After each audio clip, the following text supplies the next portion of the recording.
원래 이제 한국은행에 좀 오래 있었습니다. 그러니까 한 실제 근무 한 32년, 그러니까 뭐 근속연수로 치면 34년 정도, 그러니까 중간에 군대를 한 2년 조금 더 갔다 와서 그 정도 근무를 했고, 한국은행에서 뭐 금융 쪽 일을 많이 했습니다. 그래 금융 쪽 일을 많이 했고, 금융이 제가 이제 관심을 많이 가졌고, 뭐 글도 많이 쓰고 책도 썼고, 그런데 그러다 보니까 이제 그런 과정에서 제가 이제 한국은행 거의 끝나갈 무렵에서 한국 경제가 참 약간 좀 많이 안 좋을 때였습니다. 1910년 전후. 그래서 고민하면서 이제 제가 이제 한국은행을 마무리하면서 한국 경제에 대한 제 생각을 한번 써보고 싶어서 쓴 책이 하나 있습니다. 2011년도에 나왔는데, 그게 이제 한국 경제 미필적 고의라는 책이 나왔는데, 그 책이 이제 이 시장에서 굉장히 반응이 좋았습니다.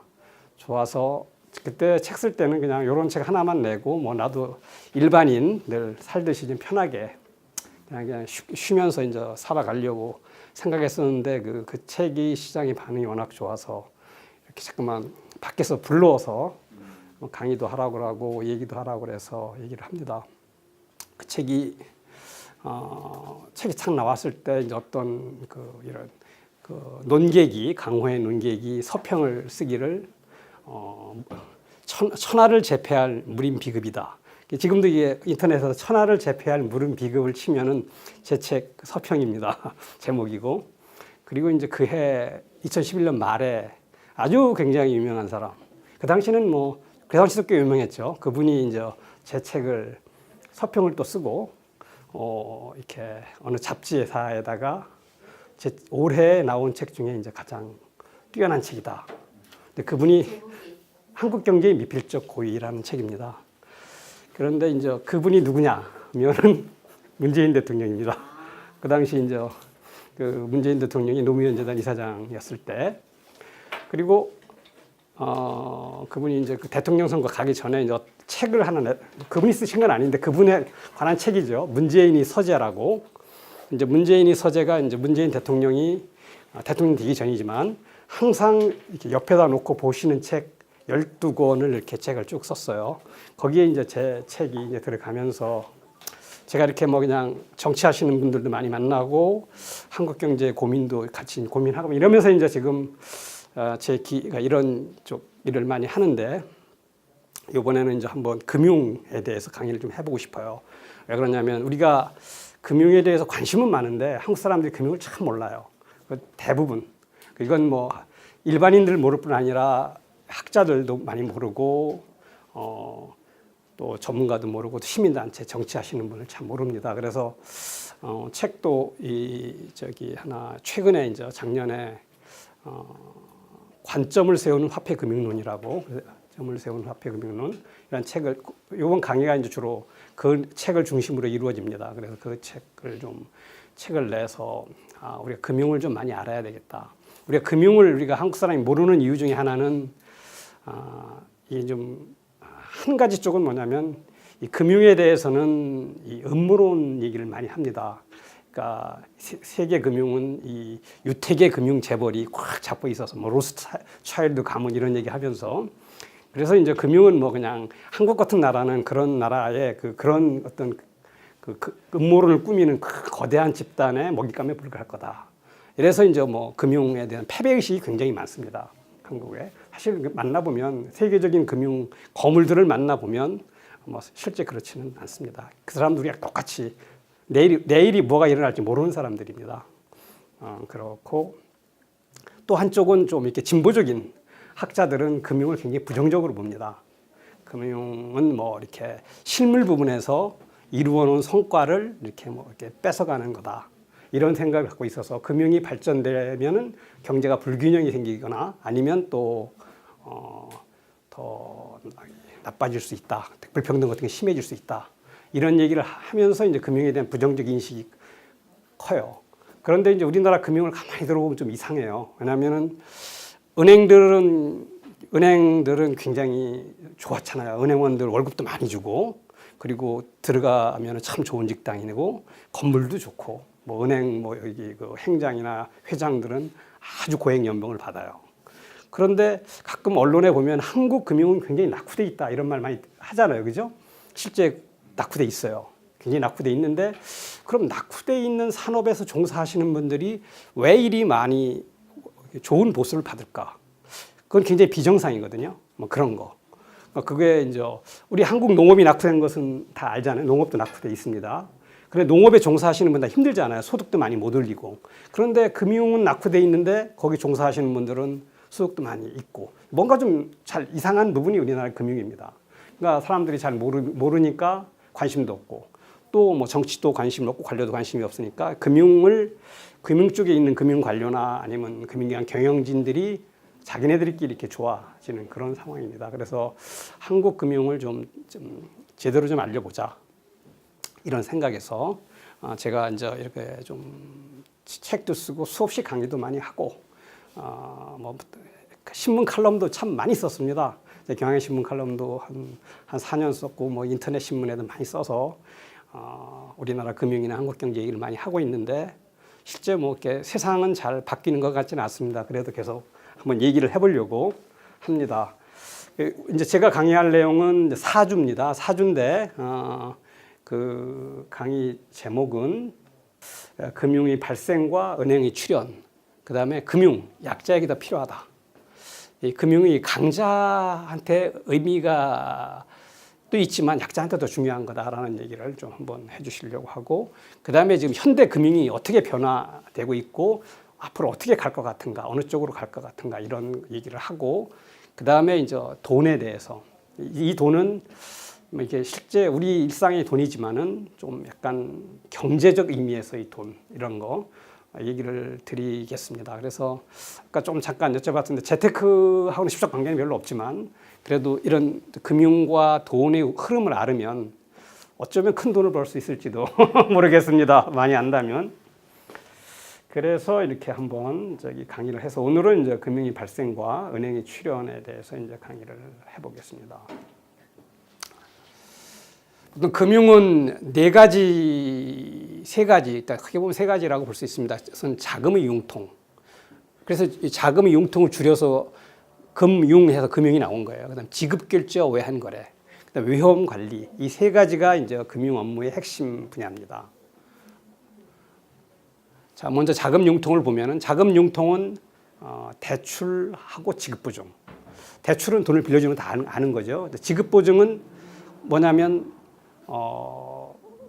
은행이 어떤 사람을 지급 보증해 주는 거예요. 그리고 이 사람이 돈을 못 갚으면 은행이 대신 갚아주겠다 하는 게 지급보증이에요. 그리고 이제 또 하나는 뭐 회사채나 주식 같은 것을 발행하는 것을 뭐 도와주고, 또 발행된 주식을 인수라는 게 자기가 이렇게 사들이는 거거든요. 아니면 뭐 정확한 의미로는 그것에 대한 책임을 지는 거예요. 안 팔리면 자기가 책임지겠다 이런 걸 인수라고 합니다. 영어로는 언더라이트라고 하고, 이슈는 발행은 이슈라고 하고, 그러니까 대출하고 지급보증은 합해서 여기 쓰는 말이 있어요. 이게 금융인들이 쓰는 말인데 요번에 상당히 영화에서 써서 굉장히 유명해진 말인데, 혹시 국가부도의 날 보셨습니까? 봤어요? 거기 윤정학 유아인이죠. 유아인이 이제 이렇게 쫙 칠판에다 쓰면서 여신이라는 거 썼죠. 네? 여신. 이게 보통 금융 쪽에서는 대출과 지급보증을 합해서 여신이라고 합니다. 여신. 여신은 뭐냐면 신용을 준 거죠. 이 줄여의 신용. 그래서 이 이제 대출과 지급보증을 합해서 통상 금융 쪽에서는 여신이라는 말을 많이 썼습니다. 그러니까 잘 안 쓰는 용어인데 이제 영화에 나와서 조금 사람들이 많이 물어보더라고요. 그런 얘기가 돼 있고. 그다음에 금융의 중요한 부분이 지급결제하고 외환거래입니다. 이게 뭐 우리가 일상 쓰기 때문에 뭐 잘 못 느끼지만 금융에서는 생각을 해보시죠. 하루라도 우리가 쓰고 있는 이런 뭐 계좌이체나 그 다음에 모바일 뱅킹이나 이런 것들 이런 것들이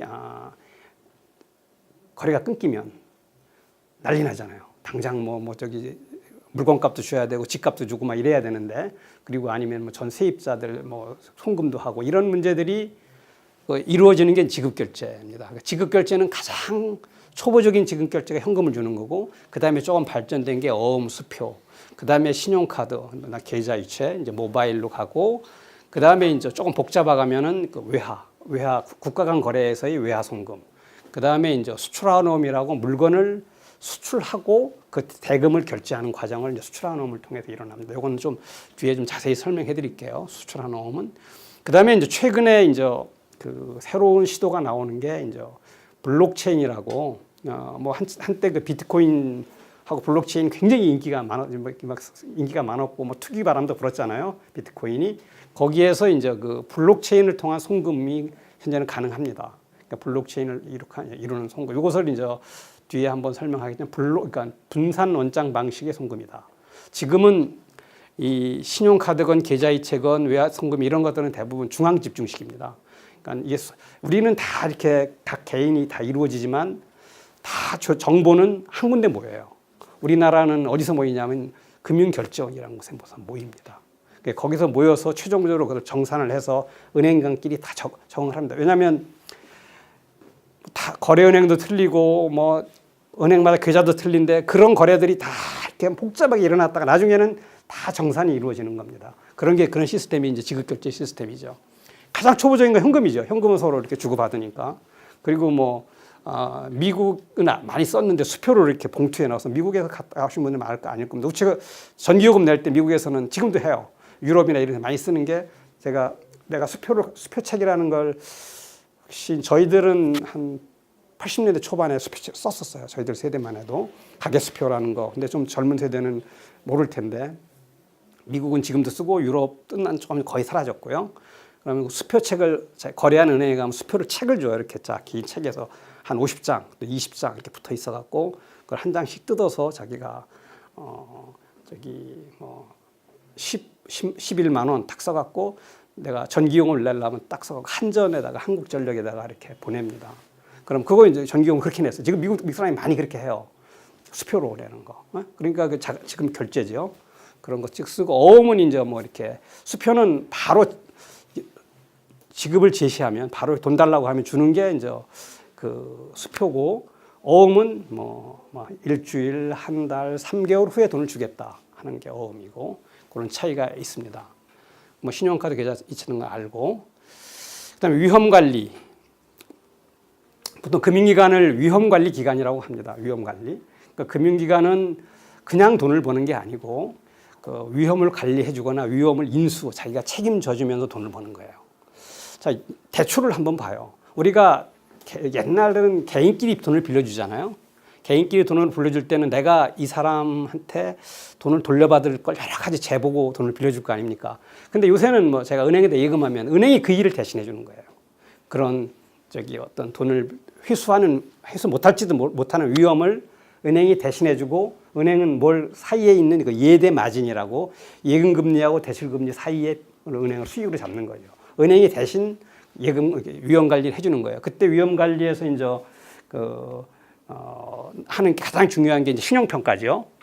지급보증도 마찬가지죠. 지급보증도 은행이 어떤 사람이 지급을 보증을 해준다 그러면 이 사람이 돈을 못 갚으면 은행이 대신 갚는 거니까 그 위험을 부담해 주는 거죠. 돈을 못 갚을 위험을. 그리고 이제 가장 위험 관리에 많이 쓰이는 게 보험이잖아요. 보험은 불이 났을 때, 죽었을 때, 다쳤을 때, 교통사고가 났을 때 그런 위험을 은행이 이제 대신 이렇게 보험회사가 대신 맡아주고 그걸 관리해주는 그런 게 이제 보험이고 이 파생금융 상품도 이게 위험 관리를 위해서 나온 거예요. 파생금융 상품이 좀 뭐냐면 나중에 이제 한번 또 자세히 얘기할 기회가 있겠지만 어떤 금융 상품이 있는데 뭐 외환도 좋고 그다음에 주식도 좋고 뭐 채권도 좋고 이런 여기서 이렇게 갈라져 나온 상품이에요. 가장 쉬운 게 이제 상품의 대표적인 게 수출환 선물환 거래라고 하는 게 있어요. 내가 이제 수입을 한다고 생각해요. 쉽게 내가 그러면은 물건을 수입하려면 뭐 이렇게 이제 미국에 물건을 주문하고 물건 들어오면 돈을 내야 될 거 아니에요. 그러면 한 3개월쯤 후에 내가 수출 대금, 그러니까 수입 대금이죠. 수입 대금을 10만 불을 내야 된다. 그러면 지금 3개월 후에 환율이 어떻게 될지 모르잖아요. 환율이 확 오를 수도 있고, 뭐 떨어지면 뭐 좋겠지만 확 오르면 자기가 더 많은 돈을 부담해야 되니까 큰 손해를 볼 수 있잖아요. 그러니까 지금 환율을 미리 결정하는 거예요. 지금 미리 환율을 사는데 지금 사놓으면 불편하니까 3개월 후에 달라. 3개월 후에 나한테 10만 불을 달라. 그리고 그리고 지금 돈을 그 3개월 후의 환율을 지금 결정하자. 그런 게 선물 환율이야. 선물 미리 결제하는 거죠.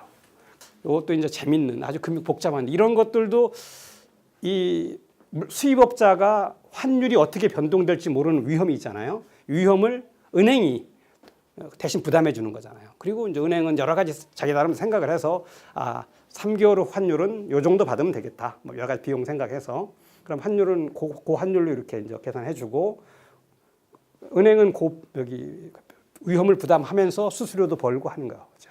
그러니까 은행이라는 건 기본적으로 위험 관리 기관이다. 그 마지막에 있는 자본 관리는 이게 조금 금융에서 이제 어려운 건데 위험이라고 하는 것은 미래에 잘못하면 손실이 발생하는 건데 잘못되면은 그럼 미래에 손실이 발생하면은 그 손실을 뭘로 메워야 되나요? 은행이 손실이 발생했다.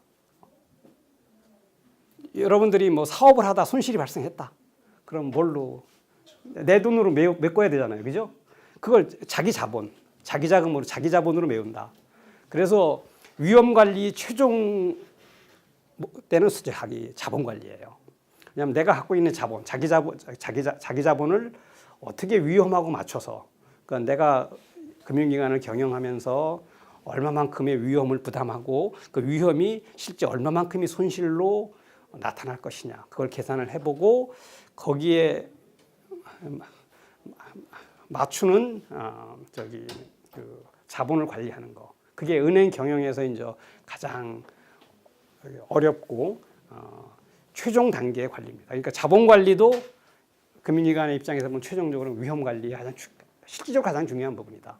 이런 것들이 이제 금융의 업무입니다. 이런 것들이 여기 이제 금융의 업무를 이렇게 이제 보시고. 조금 이제 여기서는 편안하게 옛날 얘기로 한번 상상력을 발휘해서 한번 넘어가 보겠습니다.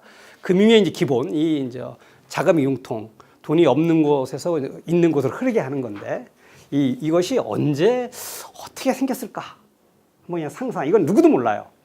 그냥 제가 이거 그냥 한번 생각해서 생각해 본 겁니다. 상상해 본 겁니다. 무적에 아주 오래전에 인류의 생존 노력을 위해서 생겼을 것이다. 금융이 뭐 이렇게 현대 금융은 우리 뭐 은행에서 하는 거지만 아주 돈을 빌려주고 또 돌려받고 거기다 뭐 적당히 이자도 쳐주고 뭐 이런 것은 아주 오래전에 인류가 살아남기 위해서 그리고 좀 더 좀 빨리 발전하기 위해서 생겨난 것 같다. 그리고 이 무엇을 빌려주고 돌려받는 것은 여러분이 한번 생각해 봤을 때 쉬운 일이 아니에요. 그러니까 내가 돈 한 10만 원, 20만 원 빌려주고 돌려받는 건 아무것도 아닌데 내가 갖고 있는 돈의 한번 상당 부분 뭐 한 1억이나 또는 뭐 한 1,000만 원이나 2,000만 원을 아주 꽤 가까운 사람이 빌려달라고 했을 때 그걸 빌려주는 건 굉장히 간단한 일이 아니잖아요. 이 사람이 진짜 갚을까? 이 사람이 어디다 쓸 건가? 그리고 이 사람이 이걸 잘 어디다 쓴다면 장사 같은 거라면 장사가 잘 돼서 나한테 돌려줄 수 있을까? 이런 고민을 하게 됩니다. 그러니까 미래의 어떤 가능성을 계속 생각을 해봐야 돼요. 그렇기 때문에 굉장히 불확실한 거거든요. 이게 그러니까 조금 뭐 이렇게 못 받아도 되겠다 하고 그냥 친구 간에 빌려주는 게 아니고 꽤 큰 돈을 빌려준다면 굉장히 고민스럽습니다. 그렇게 됐다. 그리고 아마 물물 교환은 알죠. 이렇게 옛날 사람들이 젊어 살아갈 때는 내가 신발을 만들면은 쌀이 필요하면 쌀하고 신발하고 바꾸는 거라든가 뭐 옷감하고 바꾸는 거 이런 물물 교환은 쉽죠. 이렇게 딱 가서 요거 내가 필요한 거네. 이거 주고 이렇게 하면서 이제 바꿔서 그건 쉬웠는데 금융은 돈을 빌려주고 돌려받는 행위는 그거보다 훨씬 어려웠을 거다. 그런데 이게 좀 굉장히 인간이 생존하고 왜냐하면 뒤에 설명하겠지만 생존하고 밀접하기 때문에 오히려 제가 볼 때는 화폐보다는 더 먼저 생겼을 수도 있다. 이런 생각을 해봅니다. 이건 아무도 알 수 없는 거죠. 그리고 이제 이게 법 법으로서는 이게 굉장히 오래전 기원전 1900년 그리고 사람들이 이제 농경 문화가 가장 먼저 발생했던 지역을 메소포타미아 지역이라고 합니다. 지금 이라크가 있는 지역이에요. 이라크 사람들이 미국한테 굉장히 많이 당했지만 그 옛날 그죠 그 이라크에서 이렇게 죽은 그 후세인이 한 말이 유명하죠. 유럽이나 미국 사람들이 니들이 동굴에 살 때 우리는 다 법 갖고 나라를 다스리고 했다. 이제 이 얘기입니다. 그 얘기가 함무라비 법. 그 세계 최초의 이렇게 집재생한 법률 체계고 가장 먼저 이게 농업이 발달했고 사람들이 모여서 문화생활을 했던 곳입니다. 이라크 지역이. 이 법전을 보면 금융에 관한 기록이 굉장히 많아요. 최고금리가 제한돼. 우리나라도 현재 법 최고금리법이 있잖아요. 지금 24%인가요? 저도 잘 이렇게 좀 변해갖고 그럴 겁니다. 그거 곡물 대출은 연 33%입니다. 곡물을 빌려주고 했을 때는. 그리고 이제 은은 이제 이 당시 화폐 대용으로 썼던 거겠죠. 은으로 빌릴 때는 17%고, 그리고 인신담보. 왜냐하면 내가 돈을 못 갚으면 뭐가 되죠? 너의 노동을 제공해주겠다. 또는 하다못해 최악의 경우는 노예가 되겠다. 이런 내용입니다. 옛날에는 이게 인신담보라는 게 굉장히 많았어요. 이게 사람이 가진 게 없을 때는 사람을 노예로 쓰거나 아니면 일정 기간 자기가 일을 시킬 수 있다. 이런 거죠. 그건 인신담보가 너무 오래 끌으면 안 되잖아요. 그러니까 3년만 해라. 노예 생활을 시키거나 일을 시키려면 3년만 시켜라.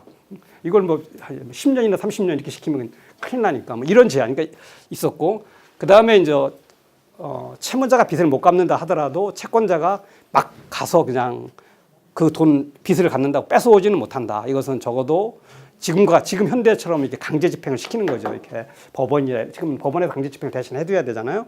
그런 것처럼 이 당시도 이런 시스템이 있었고, 그 다음에 이제 인신담보를 행사해서 채무자의 아들을 잡아다가 일을 시켜요. 그런 경우가 많았던 모양입니다.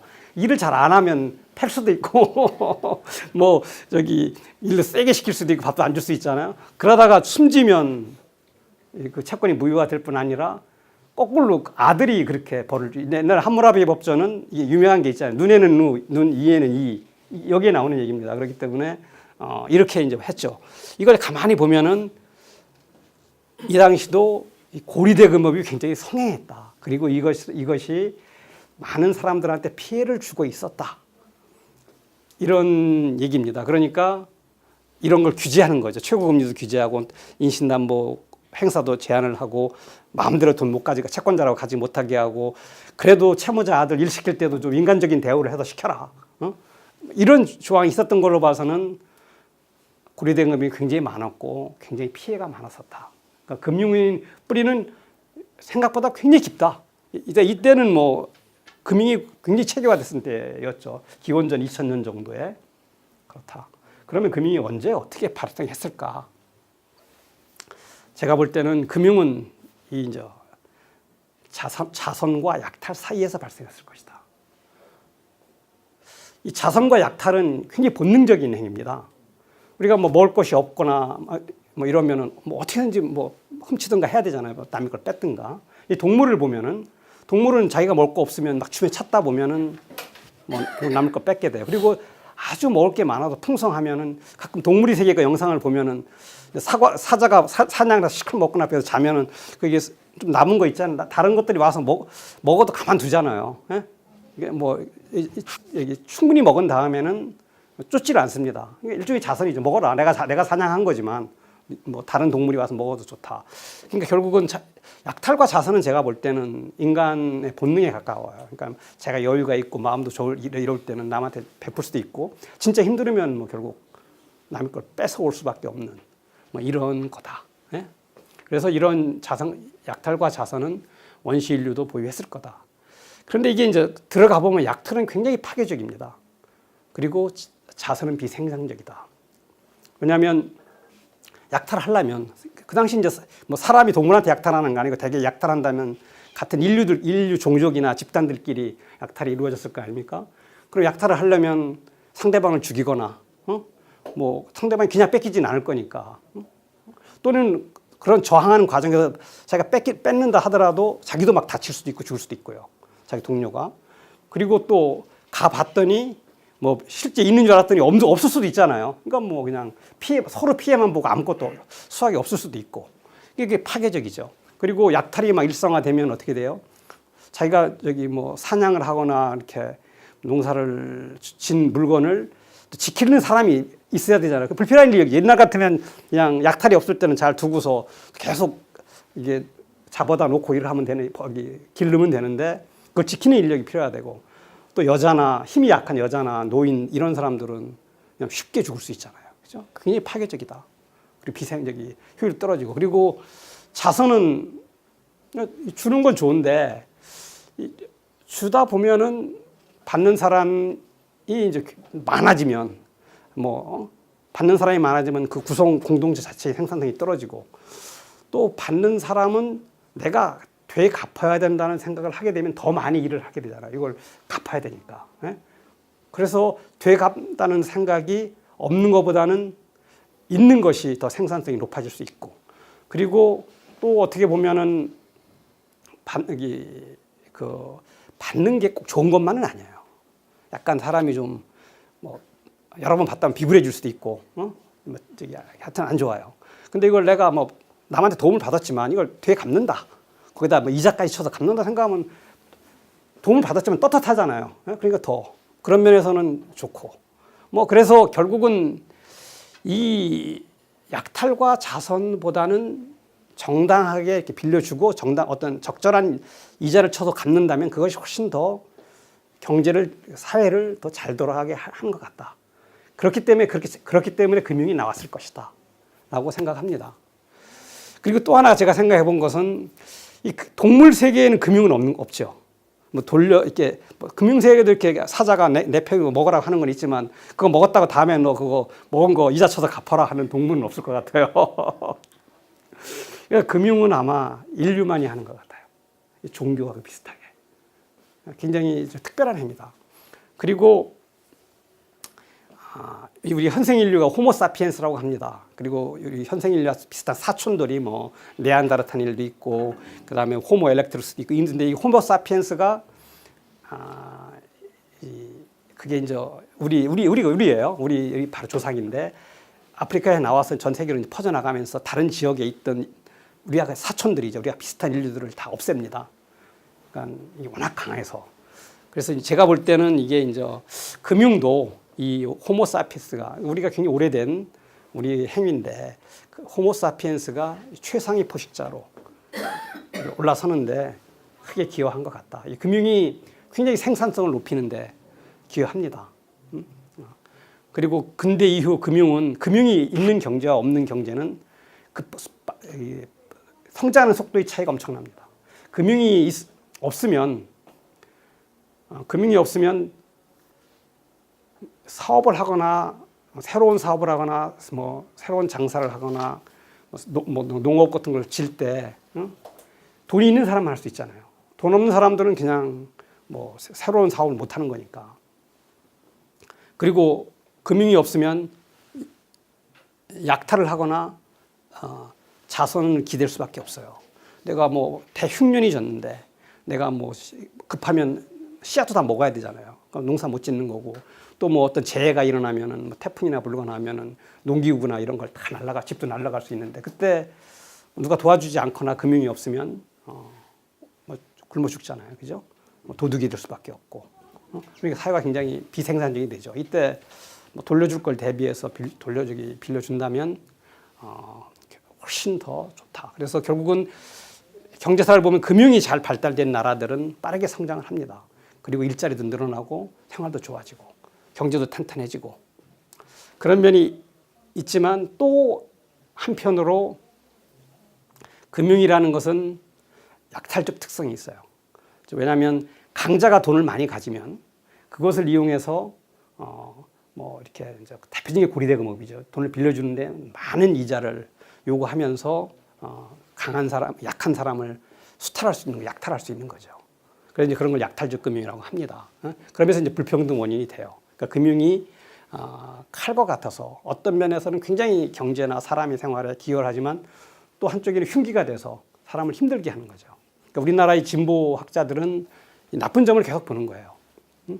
그리고 금융을 좋은 쪽 끌고 가도록 노력을 별로 안 해요, 한국은. 그게 이제 문제죠. 금융을 결국 금융은 사람이 하는 거예요. 그러니까 칼을 뭐 도둑질하는 데 쓸 수도 있지만은 뭐 나무도 베고 저기 농사 짓는 데 쓸 수 있고 요리하는 데 쓸 수 있듯이 이 칼을 금융이라는 도구를 어떻게 쓰느냐는 결국 정책 당국자나 정치하는 사람들이 목이거든요.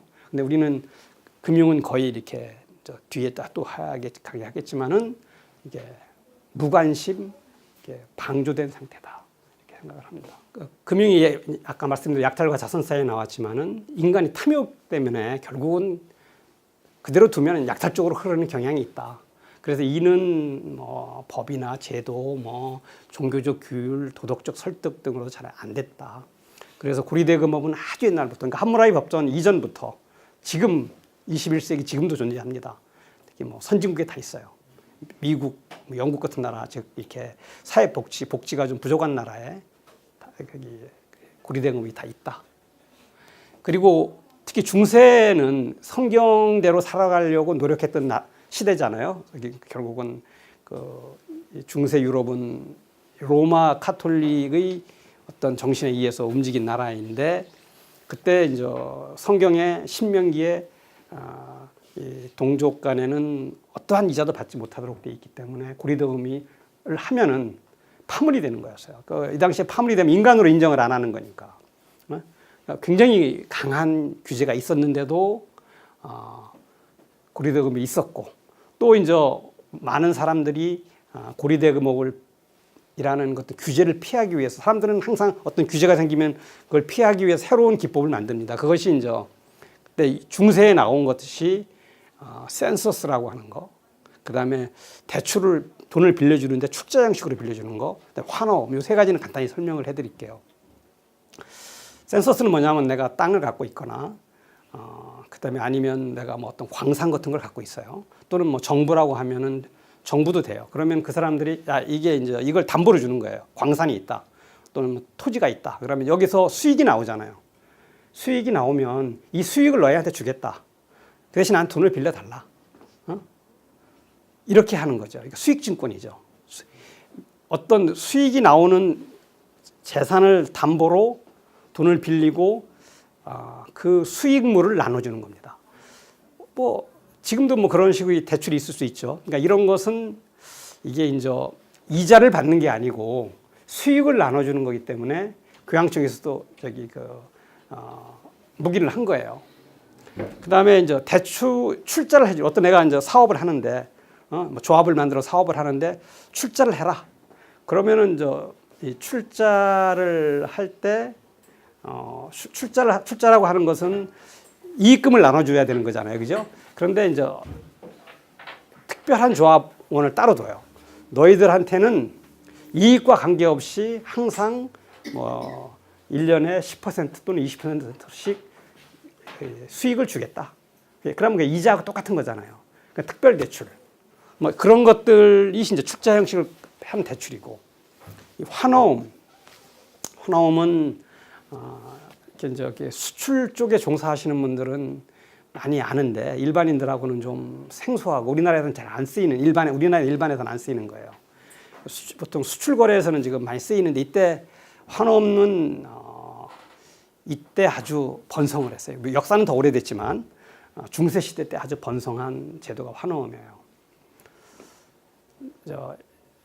우리나라 약속어음은 여러분 조금 아시나요? 약속어음은 내가 어떤 분한테 돈을 빌려주면 돈을 빌린 사람이 돈을 빌려간 사람이 어음을 발행해서 내가 돈을 언제까지 주겠다. 어음을 주고 돈을 빌리잖아요. 그게 이제 일종의 차용증서 비슷하게 그게 약속어음이에요. 언제까지 돈을 주기로 약속한 거거든요. 근데 이제 환어음은 그거 반대로 이제 되게 환어음은 일반적으로는 물건 거래에서 생겨요. 수출, 국가 간 물건 거래에서 많이 생기는데 내가 이제 물건을 팔았어요. 뭐 이건 국내도 좋고 해외도 좋고 물건을 팔았어 이 사람한테. 팔았는데 여기다 잠깐 그려볼까요? 환어음은 지금도 아주 많이 쓰이는 거고 이제 뭐 특히 수출 같은 거래 한다면 여기 잠깐 써볼게요. 여기가 이제 A가 수출업자라고 할게요. 수출. 예? 여기 B가 수입업자예요. 그러니까 이렇게 하면 이제 물건이 갔을 거 아니에요, 그죠? 그럼 우리나라 하면 약속어음 이렇게 이제 어음을 줘서 하는데 그게 아니고 여기에 이제 은행이 있어요. 여기다 은행을 여기다가 환호음을 발행해요. 그리고 내가 발행자 A가 수출한 사람이 발행자고 이 돈을 B한테 받아달라 이거예요. 그러니까 이게 이제 저기 지시인이고 이게 채무자예요. 지급인이죠. 내가 발행인이고. 그런데 이렇게 갈 수도 있지만 이게 되게 수출을 하는 거니까 이 나라가 틀리니까 여기에 또 은행이 또 하나 있어요. 은행 뭐 이건 A라고 하고 은행 B라고 하고 또 은행이 하나 있어요. 이게 이제 뭐 이 지점일 수도 있고 다른 거래 있는 은행일 수도 여기다 이제 어음을 보내요. 환어음을 또 보냅니다. 그럼 환어음이 이 사람 보고 이런 어음이 왔으니까 여기 환어음 제시라고 하죠. 제시를 해서 돈을 받아서 이렇게 돌려주는 거예요. 거꾸로. 이게 이제 환어음이라는 제도인데 이게 지금 현재도 수출 거래에서 그대로 쓰입니다. 이거 수출 환어음이라고 그래서 이거에 이때 나온 거예요. 이때 이제 유럽에서 이런 거래들을 많이 해요. 뭐 이태리나 프랑스, 영국, 뭐 이렇게 또 독일하고 거래를 할 때. 그러면 이 나라하고 이 나라 A, B가 나라가 틀리잖아요. 그러면은 쓰는 돈도 틀려. 우리나라 지금 현재 달러 뭐 이게 다 틀리듯이 이때는 돈이 틀리잖아요. 그리고 이렇게 돈을 달라고 하면 한참 이게 이게 환호음이 가서 해서 다시 들어오려면 시간도 많이 걸리잖아요. 한 몇 개월 걸릴 수 있어요. 옛날 같은 때. 근데 이제 요 수출업자가 은행한테 환호음을 주면서 이거 다 잘 되는 환호음이니까 돈을 좀 바로 내가 돈이 필요하니까 바로 달라. 바로 달라. 지금 당장. 그러면 이게 이제 100원짜리라면 은행이 줄 때 100원을 다 주면 안 되겠죠. 여기 비용도 들고 또 한 이게 돈이 실제 들어오려면 뭐 한 몇 달 걸리니까 이자도 빼고 그다음에 또 이 나라 돈도 틀리니까 환전해 줘야 되니까 환전 비용도 수수료도 들어갈 거 아니에요. 그다음에 우편도 들어가고 또 가끔 못 받는 것도 생기고 그런 비용을 제해서 한 80원 이건 뭐 상관없이 70원을 줄 수 있죠. 이렇게 주는 게 이제 환어음 제도입니다. 그래서 요새는 여러분 혹시 내고라는 말 들어봤어요? 내고한다, 협상한다는 건데 이게 금융 쪽에서 수출 쪽에서는 아세요? 내고란 말? 이게 바로 지금 쓰는 거예요. 이걸 A라는 수출업체가 자기 거래은행 가서 수출하는 어음을 제시하고 현찰을 받는 걸 내고라고 그래요. 지금도. 내고. 이건 그냥 무역 쪽에서는 내고한다 그러면 굉장히 중요한 거예요. 수출업체는 내고해서 돈을 받아와야 되니까. 근데 이 뿌리가 여기에 있어요. 근데 이게 정상적인 거래인데 이것을 금융으로 이제 이게 사채로나 돈을 빌리는 거로 해요. 세상 사람들은 다 이렇게 머리가 좋아서 실제 물건을 안 가고 간 것처럼 하는 거예요. 하고 은행하고는 다 얘기해요. 이건 물건 안 간 거다. 근데 요거 이렇게 주고서 돈만 빌려달라. 내가 100원 줄 테니까. 내가 이제 저기 100원짜리 주고 한 70원 받고 내가 3개월에 100원 또 줄게. 왜냐하면 이 수출한 환어음은 이게 실제 수출하는 거 환어음은 이게 이 비용이 이 차액이 이자도 있고 뭐 저기 우편 비용도 있고 뭐 여러 가지 비용이 녹아 있기 때문에 교양청에서 가만히 보니까 이건 저기 고리대금이 아니다. 이자 수치 성경에서 말하는 이자 수치 금지에 어긋나지 않는다. 환어음 제도는 인정을 해버렸어요. 그러니까 이것은 유럽에서 너무 좋은 거야. 왜냐하면 실제 이게 이런 거래가 있어야 나라와 나라 사이에 거래가 이루어지는 거니까. 그래서 이제 환어음 거래가 유럽에서 엄청나게 중세 시대에 많이 있어요. 그런데 그 중에 상당 부분은 물건 없이 환어음을 거래하는 거예요. 그럼 이게 뭐죠? 이런 게 일단 융통어음입니다. 융통어음. 물건 거래 없이 융통을 해서 돈을 빌려줘. 이게 이제 사채로 되는 거죠. 그래서 이제 이렇게 고리대금법은 끈질긴 생명을 갖고 규제를 피해가면서 살아남아서 지금까지 오고 있다.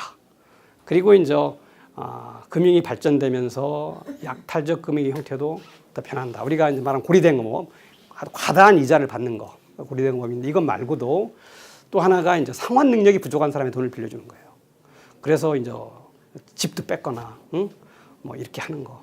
이 사람이 보니까 옛날 우리 대표적인 게 이제 2001년, 2002년에 그 신용카드 사태인데, 그 신용카드라는 건 신용이 있는 사람한테 카드를 주는 건데 그냥 길거리에 뭐 그냥 학생들, 뭐 저기 그냥 뭐 직업는 주부들 뭐 그냥 아무나 막 그냥 주고서 그 사람들이 다 신용 불량자가 된 거잖아요.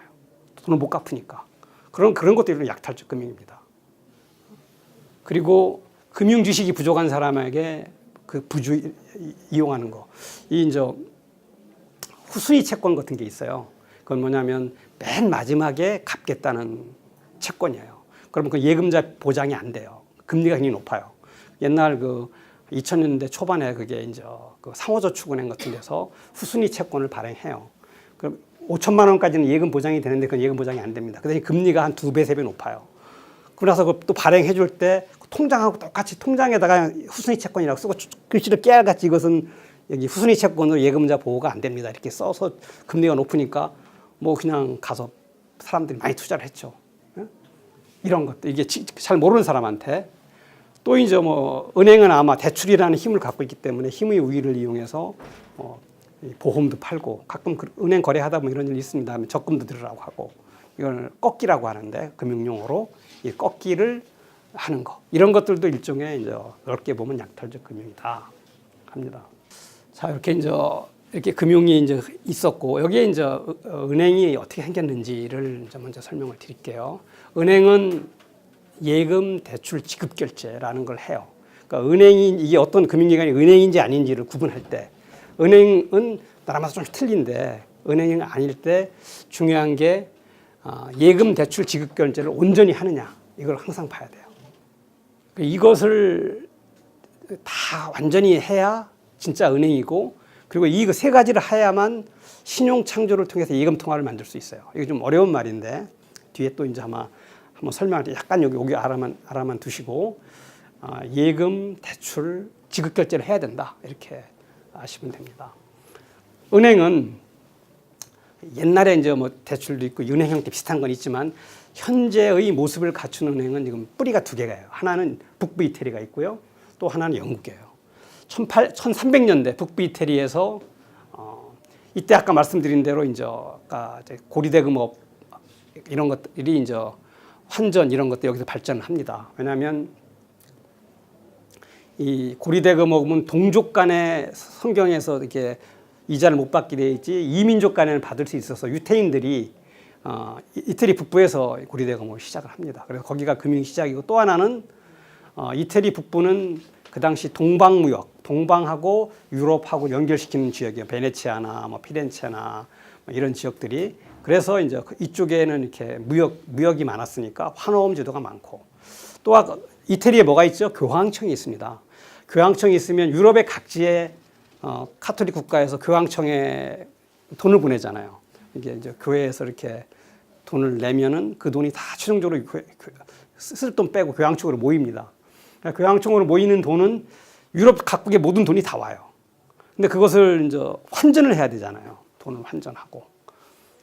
그런 것들이 이제 북부 이태리에서 발전할 수밖에 없는 그런 걸 가졌습니다. 특히 이제 더 한 게 뭐냐면 이때 1300년대 초에 그 피나보치라는 독일 이태리의 그 유명한 수학자가 산술책이라는 책을 만들어서 십진법 이 체계가 인도 아라비아 쪽에 있는 우리가 쓰는 1, 2, 3, 4, 4, 0까지 있는 그 숫자를 여기에 소개를 합니다.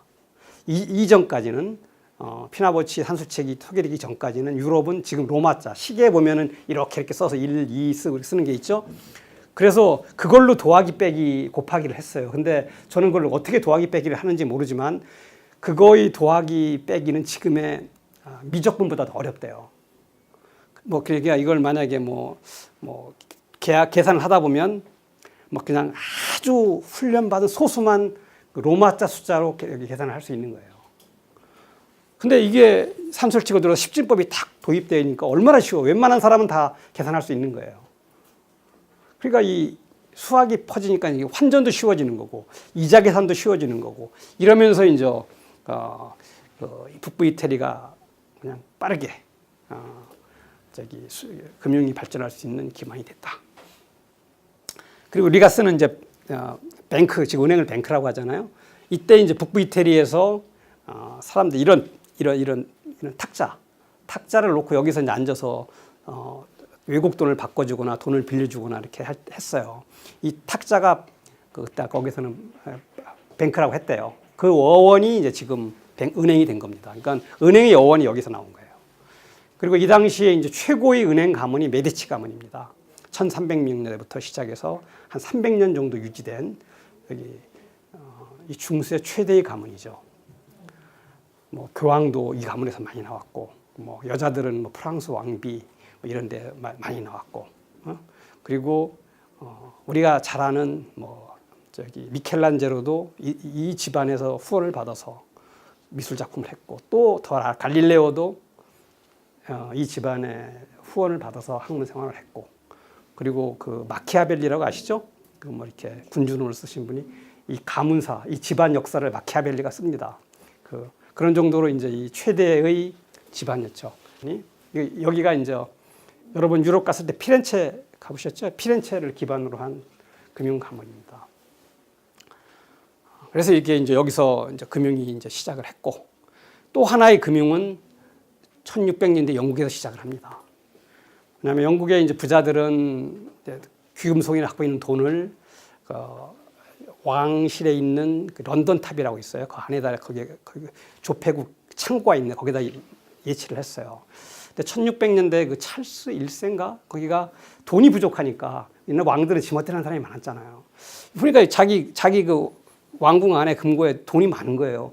뭐 주인들이 있지만 아이고 내가 가져버리자 싹 몰수해 버립니다. 그러니까 그러니까 거기 돈 맡기는 사람이 난리죠. 근데 뭐 그냥 왕이 가지면 어떡하겠어요. 쟤는 괜히 대들다가 잘못하면 죽을 수도 있으니까. 그 돈 다 뺏기고. 그럼 돈을 어디다 맡겨야 될까? 이제 왕 저기다 못 맡기잖아요. 왕실 금고에는 못 맡기니까. 생각한 게 뭐냐면 그 당시 이제 그 영국에는 금세공하는 사람들이 많았는데 이걸 골드스미스라고 불렀습니다. 이 사람들이 다 조그만 금고를 갖고 있잖아요. 금을 관리하려면. 근데 여기서 보니까 괜찮고 튼튼하고 신용이 있는 사람들이 있어요. 여기다 금을 맡기기 시작하는 거예요. 귀금속을. 그런데 금 세공업자들이 가만히 보니까 이제 맡겼다가 또 필요하면 찾아갈 거 아니에요. 근데 맡긴 증서를 너는 금 그 1kg을 맡겼다 이렇게 증서를 써줘요. 우리 집에 맡겼다. 그러면 이 사람은 들고 있다가 자기가 급한 돈 지급하고 있으면 그걸 찾아다 주려면 불편하니까 그냥 그걸 주고 네가 대신 찾아가라 이렇게 하기 시작한 거예요. 응? 그럼 그게 뭐가 되죠? 지폐 노릇을 하는 거예요. 여기까지는 뭐 그래도 좀 쉬운데 그 다음에 이제 금세공학자가 갑자기 보니까 들랑날랑 하는 금을 딱 보니까 한 30-40%는 전혀 움직이지 않고 재고로 있는 거예요. 어떤 데면 많이 나가봐야 한 절반도 안 나가고. 왜냐하면 항상 깔려 있는 게 있잖아요. 이걸 뭐 내가 좀 쓰면 안 되나? 그래서 이게 지 것도 아닌데 다 이거 임자가 있는 돈인데 왕은 갖다 확 썼지만 자기는 이걸 근거로 해서 그냥 이게 너 돈 필요해? 그럼 내가 이거 증서 하나 써줄게. 그럼 빌려주는 거죠. 그거 빌려주는 거. 대출이 되는 거잖아요. 나중에 갚으라고 하고 이자 쳐서 그렇게 하기 시작한 거예요. 그러니까 대출이 되는 거고. 그래서 금 세공업자가 은행이 되기 시작한 겁니다. 그러니까 두 가지에서 이제 은행이 나오기 시작한 거예요. 그러니까 유럽은 재밌는 게 또는 세계 이제 금융 여러분들이 이제 이렇게 독일이나 프랑스나 이렇게 유럽 대륙 쪽에 가서 영어로 된 문서를 볼 때 크레딧 인스티튜션이라고 딱 나와요. 그러니까 독일의 은행법은 로 오브 크레딧 인스티튜션입니다. 크레딧 인스티튜션에 관한 법, 이게 은행법이에요. 크레딧 인스티튜션이라 하면은 유럽 대륙에서는 이걸 은행이라고 그래요. 왜냐하면 유럽 대륙은 금융의 뿌리가 뭐냐면 대금융이에요. 돈을 신용을 주는 것, 대출을 해주는 것. 그런데 이 미국이나 영국에서는 크레딧 인스티튜션이라는 말 잘 안 써요. 걔들은 은행들을 통칭하고 우리 예금을 받는 게 은행을 받는 게 아니라 뭐 신협이나 새마을금고 같은 거 이런 것도 예금을 받잖아요. 이런 것들은 걔들 디파지트 인스티튜션이라고 합니다. 그러니까 금융을 보는 시각이 똑같은 은행인데 예금 대출을 해주는 시각이 유럽의 대륙과 그다음 영미 쪽이 좀 나눠진다. 이런 은행이 뿌리 때문에 다 나눠진다. 이렇게 생각을 합니다. 우리가 이제 일반 은행들이 어떻게 생겼는지를 좀 전에 말씀드렸습니다. 지금은 약간 특별한 은행들이 나오는 과정을 설명드리겠습니다. 공영은행하고 중앙은행이 어떻게 나왔느냐. 여러분들 이제 꼭 알아야 될 게 은행은 굉장히 위험하고 쉽게 망하는 기관입니다. 우리나라에서는 은행이 최근에 망한 적이 별로 없죠. 그러니까 은행은 굉장히 뭐 안전하다, 이렇게 생각하는데 쉽게 망한다. 그리고 은행이 망하면 굉장히 여기 파급 효과가 나빠요. 일단 은행에다 예금한 사람 잘못하면 예금 못 받을 수 있고요. 그 다음에 은행이 망하면 대출받는 기관들이 사라져갖고 없어서 대출받기도 어려워져요. 그러니까 은행이 망하면 굉장히 어렵고 또 지급결제도 잘 안 될 수 있고 은행은 굉장히 많이 망했다. 1800년대, 1900년대는 뭐 은행위기라고 해서 은행이 막 대대적으로 망하는 게 한 20년, 30년 하면 생겼어요. 그리고 우리나라 먼 얘기도 아닙니다. 우리나라에서도 그 국가부도의 날이라고 보면 1997년에 은행들이 수없이 망합니다. 여기 연배가 있으신 분은 좀 알겠지만 한국의 은행들은 뭐 조상제한서라고 해서 조흥은행, 상업은행, 제일은행, 한인은행, 서울은행 이게들이 이제 5개 가장 큰 은행들이었어요. 예? 근데 지금은 하나도 없어요. 예? 다 망한 거죠. 없어서 사라진 거죠. 은행이 쉽게 망한다. 특히 외국들은 더 잘 망해요. 왜냐하면 은행이 망하는 이유는 은행의 성격상 은행의 부채 비율이라는 게 있어요. 보통 부채 비율은 자기 자본하고 비슷한 비율이잖아요. 보통 기업들은 부채 비율을 한 200%를 기준으로 해서 200%가 넘으면 좀 부실한 기업이라고 하고 200% 안쪽이면 괜찮은 기업이고 뭐 삼성전자 같으면 부채 비율이 거의 없을 겁니다. 우리나라 우량 기업들은 뭐 50%, 10% 이렇게 빚보다 갖고 있는 돈이 더 많으니까 뭐 이런 부채 비율이 거의 제로에 가까운 기업도 아주 많은데 은행들은 부채 비율이 얼마쯤 될까? 우량은행들, 좋은 은행들 이 부채 비율은 1500%에서 2000% 정도 됩니다. 그게 일반적이에요. 우리나라 은행도 그렇고 외국의 좋은 은행들도. 그러니까 2000%라고 생각해 봅시다. 2000%는 자기 자본이 5%라는 뜻이에요. 갖고 있는 총 자산의 5%가 내 돈이에요. 그러니까 여러분들이 이제 그리고 내가 그 갖고 있는 돈 총 자산 중에서 5%를 잃으면 내 자기 자본이 하나도 없어지는 거예요. 자기 자본이 하나도 없어지는 건 아까 위험 관리에서 자본 관리라고 했는데 그것을 이제 회계 중에 자본 잠식이라고 그래요. 자기 자본이 마이너스가 되는 것. 그러면 그것은 실제는 이제 망한 기업이고 뭐 상장 기업은 퇴출되고 막 이러는 거예요. 그런데 5%라는 게 뭐 큰 게 아니에요. 여러분들이 주식을 한다고 생각을 해봐요. 내가 100만 원을 주식을 해요.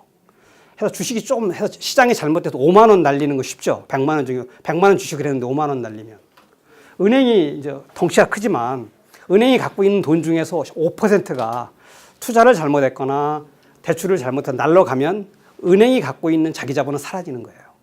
지금 부채 비율 2000%라면 그다음에 1500%라면 한 7% 내지 8%의 손실을 보면 사라지는 거예요.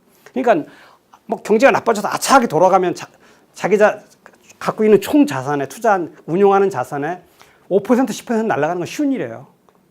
그러면 은행을 망하는 겁니다. 그래서 은행은 쉽게 망한다. 뭐 2008년 세계 금융위기나 1997년 금융위기 때 뭐 어느 은행들이 나쁘다 뭐 하고 뭐 경제가 휘청휘청한다 그러면 갑자기 은행들이 그냥 망하고 공적 자금 들어가고 이렇게 합니다.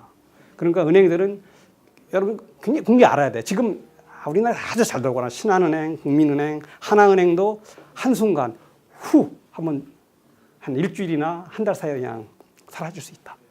꼭 알아야 되는 거예요. 그래서 지금 여러분들이 돈이 많다면 은행에 예금할 때 특히 장기로 예금할 때 뭐 한 6개월이나 1년 이런 거 하면 상관없어요. 내가 뭐 10년 은행에다 뭐 돈을 넣어둬야 된다면 절대 거액은 한 은행에 거래하시면 안 됩니다. 그건 아주 자기 자산할 때 필수적인 거예요. 그러면 우리나라는 조금 나을 것도 없습니다. 한 은행의 예금자 보호 대상을 넘어서 5천만 원 이상 하는 것을 장기로 하는 건 여기 아무리 좋은 은행이라 하더라도 그건 위험할 수 있다. 그건 최대 금액이 어느 정도까지? 그건 5천만 원 넘는 것은 그냥 현재 법상 보호를 못 받아요. 1인당. 근데 이제 우리나라 현재 은행들은 다 건실하니까 여기 한 1년, 2년짜리는 아무 문제가 없죠. 항상 그래서 은행을 봐야 되는 겁니다. 은행을 보고 이렇게 경제도 좀 관심을 갖고 특히 돈 조금 있는 사람은 관계 없고요. 5천만 원씩 해서 몇 개 은행 나눠 놓으면 되는데 내가 이제 몇십억 있어 갖고 그거 나누는 게 굉장히 번거롭다. 그래서 한 은행에 5억씩 이렇게 넣어줘야 되겠는데 그때 되면은 조금 은행의 경영을 봐야 된다. 왜냐하면 은행은 순식간에 망할 수 있다. 이거 굉장히 중요한 겁니다. 이거 사실이고요. 망할 수 있다. 그래서 이제 유럽에서는 뭐 은행들이 생기고 나서 막 수없이 망하는 거예요. 특히 이제 그때는 위험 관리라는 이런 능력도 많이 부족하고 또 탐욕스러운 사람도 많고 그러니까 뭐 사기치는 사람도 있고 은행을 이용해서 예금 받고 도망가는 사람도 있고 진짜 잘했는데도 망하는 사람도 있고 뭐 이러다 보니까 은행이 망합니다. 특히 이제 거액대출이라는 게 이제 뭐 이렇게 큰 해외 뭐 무역이나 이런 데 대출을 해준 거. 또 굉장히 위험한 대출이 뭐냐면 이때는 왕이나 국가의 대출입니다. 왕한테 대출했는데 뭐 또 아니면 왕이 이제 권력 싸움에서 지는 거예요. 그러니까 도시국가에 대출해줬는데 도시에서 뭐 베네치아에 대출해줬는데 정부에 베네치아가 뭐 정부가 바뀌어버리거나 이러면 안 갚아요. 왕도 쫓겨나면 안 갚고. 그러니까 휘주 조각이 되는 거예요. 그래서 왕에 대한 대출이 때문에 망한 은행, 메디치 은행도 망한 게 그거예요. 메디치 가문도 망한 게. 거액 대출, 뭐 이렇게 힘이 강해 보이는 사람한테 대출이 꼭 안전한 건 아니다. 그러니까 은행이 망하면 아까 말대로 굉장히 불편해지니까. 어떻게 하면 안 망하게 할 수 있을까 사람들이 생각한 거예요. 은행이 안 망한 게 편하니까. 그러니까 대출을 못 받아서 망한다 이런 생각을 하게 되니까 대출을 하지 말자. 대출 안 하는 은행이 하나 있으면 좋겠다.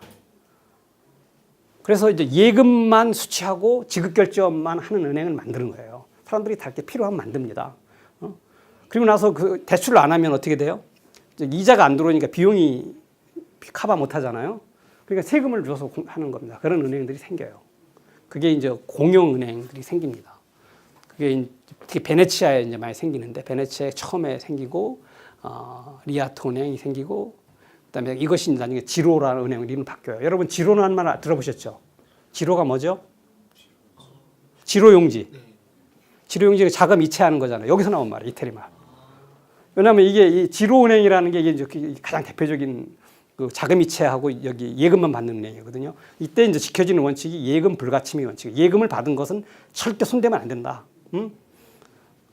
그리고 뭐 암스테르담 은행, 함부르크 은행, 뉴른베르 은행, 릭스 이런 은행들이 이제 다 공영은행으로 대출은 안 하는 은행입니다.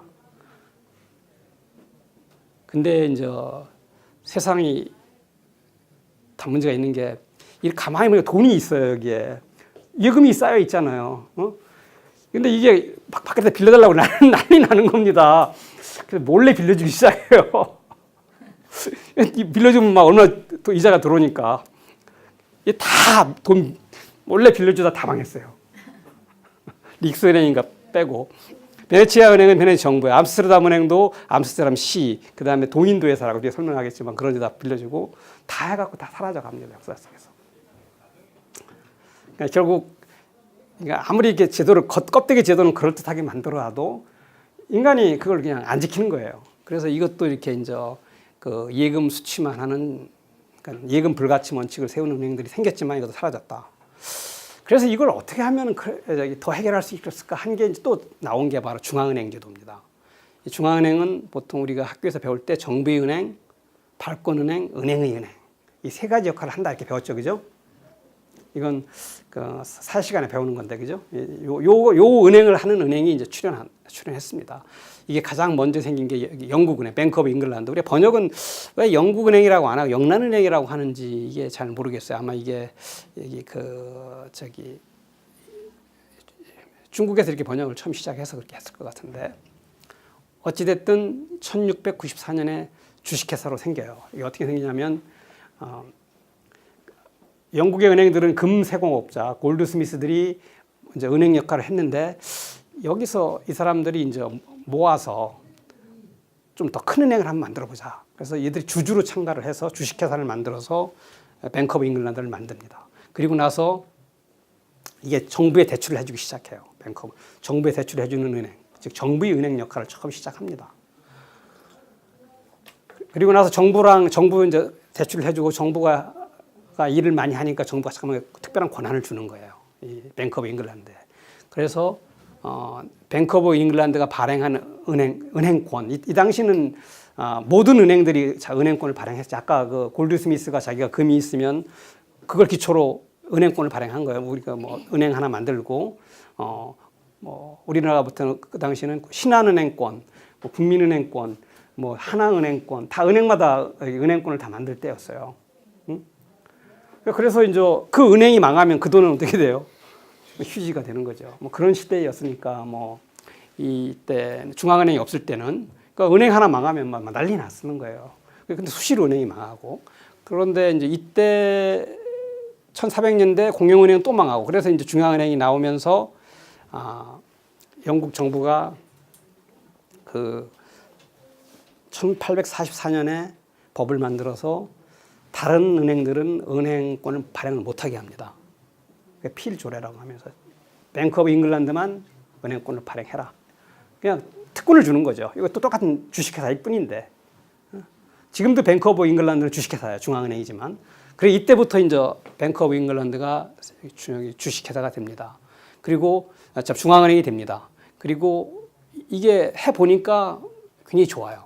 특히 이제 그러니까 처음에 이제 중앙은행이 정부와의 거래를 통해서 정부은행 노릇을 하고 그 다음에 발권은행을 하다 보니까 그 다음에는 이제 은행하고 거래를 해요. 은행들이 이 뱅크 오브 잉글랜드하고 거래를 해서 필요한 현금도 받아가고 왜냐하면 다른 자기네 이제 은행권을 못 만드니까 현금도 받아가고 또 급하면 은행들이 뱅크 오브 잉글랜드로부터 대출을 받고 그러니까 뱅크 오브 잉글랜드가 처음에는 정부에 뭐 빚을 주거나 정부의 일을 대행해주는 그런 일을 하고 그 다음에 이제 자기가 지폐를 발행하는 발권은행에다가 은행들의 은행이 되는 거예요. 그러니까 하면서 이제 그래 이때만 해도 처음에는 뱅크 오브 잉글랜드도 민간인하고 거래를 했어요. 한쪽에서는 저기 발권은행도 하지만 한쪽에서는 일반인들하고 대출도 해주고 다 이랬는데 이제 나중에는 일반인하고 거래를 못하게 하고 은행들만 거래합니다. 그러니까 돈만 발행하고 은행만 거래하고 은행들만 예금 대출을 해주고 정부만 거래하는 이게 이제 중앙은행이 이게 이렇게 과정에서 정립하는 거예요.